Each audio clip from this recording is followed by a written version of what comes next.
नमस्कार। अभिनव कहानियाँ में आपका स्वागत है। हमारी आज की कहानी है चाहत। इकलौता बेटा है समीर मेरा, जैसा नाम वैसा गुण, देखने में सुंदर और संस्कारी। अक्सर मेरे पति विकास मुझसे कहते कि ईश्वर ने 10 बेटों के गुण दिए हैं हमारे समीर को, लेकिन मेरे मन में हमेशा एक बेटी की चाहत रही। सोचती थी बहू को ही बेटी का प्यार दूंगी। अपनी बहू की जो छवि मैंने सोची थी, कोमल उसके बिल्कुल विपरीत थी। लड़कों की तरह वेशभूषा, हंसना बोलना, जाने समीर को क्या दिखा इसमें। समीर की पसंद थी कोमल। जब मैं पहली बार उसके घर गई तो जीन्स और टी शर्ट में आकर उसने हेलो आंटी कहा। तभी उसकी माँ बोली, आंटी के पैर छुओ बेटा। उसको असहज देखकर मैंने भी कह दिया, रहने दो बेटा, उसकी कोई ज़रूरत नहीं है। बातों से एकदम बिंदास, खिलखिला कर हंसने वाली, अपनी माँ से हर बात पर तर्क वितर्क करती कोमल। शादी की रस्मों के बाद कोमल हमारे घर आ गई और समीर और कोमल अपना हनीमून मनाकर वापस भी आ गए। अगले दिन से दोनों को ऑफिस जाना था। सुबह की नींद मुझे बहुत प्यारी थी। सोचती थी बहू आ जाएगी तो उसके हाथों की चाय पीकर अपनी सुबह की शुरुआत करूंगी। लेकिन कोमल से मिलने के बाद मैंने ऐसे सोचना छोड़ दिया। मैं सुबह 6 बजे का अलार्म लगाकर सो गई। पूजा की घंटियां सुनकर मेरी नींद खुली। अभी 6 भी नहीं बजे थे। बाहर निकलकर देखा, कोमल आरती की थाल लिए पूरे घर में घूम रही थी। मुझे लगा मैं सपना देख रही हूँ। तब तक वो पास आकर बोली, मम्मा प्रसाद लीजिए। नहाकर स्नान घर से निकली तो कोमल चाय के 2 कप लिए बैठी थी। कोमल ने चाय बहुत अच्छी बनाई थी। चाय पीने के बाद बोली, मुझे ज़्यादा कुछ बनाना नहीं आता है। आप लोग नाश्ते में क्या खाते हैं?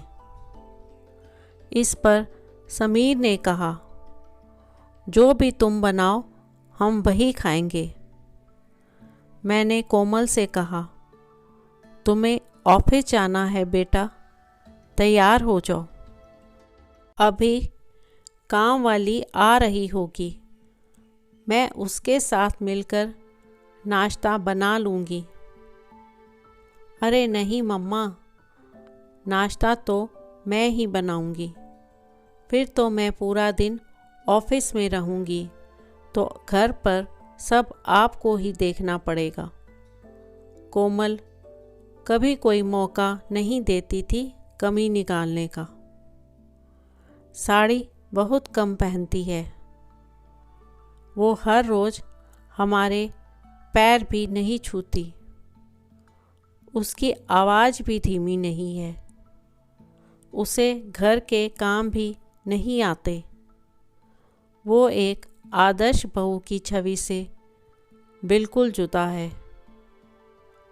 सब कुछ बहुत अच्छा चल रहा था कि एक दिन अचानक सड़क पर विकास को एक तेज रफ्तार में चलती कार ने टक्कर मार दी। सिर में चोटें आई थी विकास को।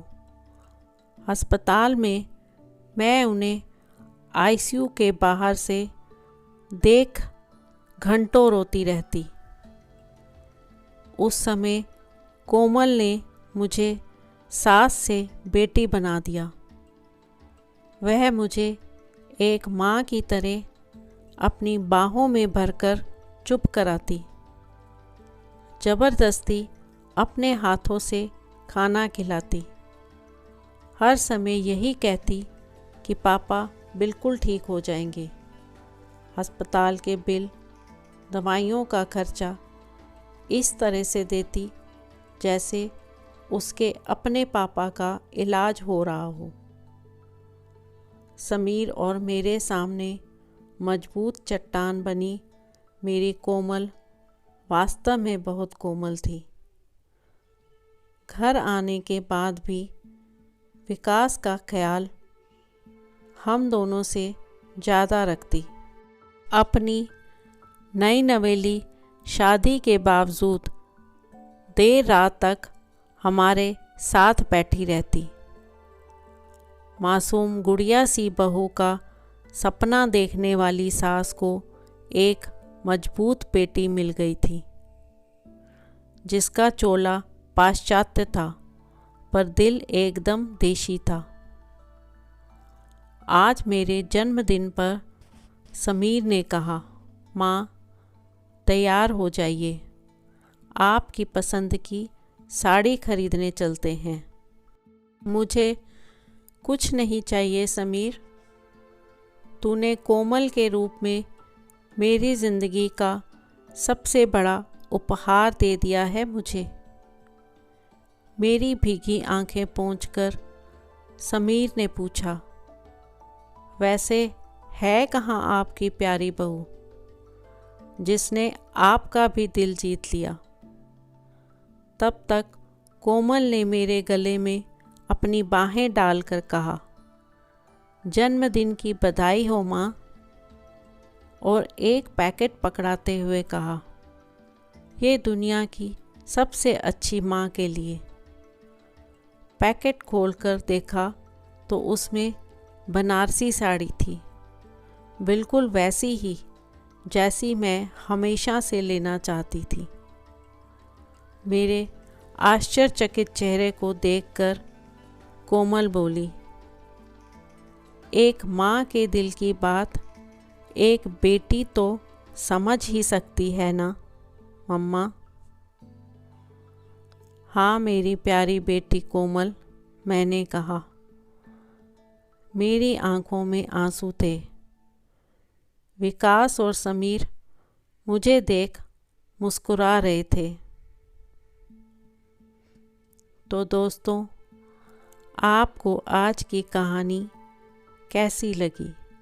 लाइक और कमेंट करके ज़रूर बताएं और चैनल को सब्सक्राइब करना बिल्कुल ना भूलें। तो मिलते हैं एक नई कहानी के साथ।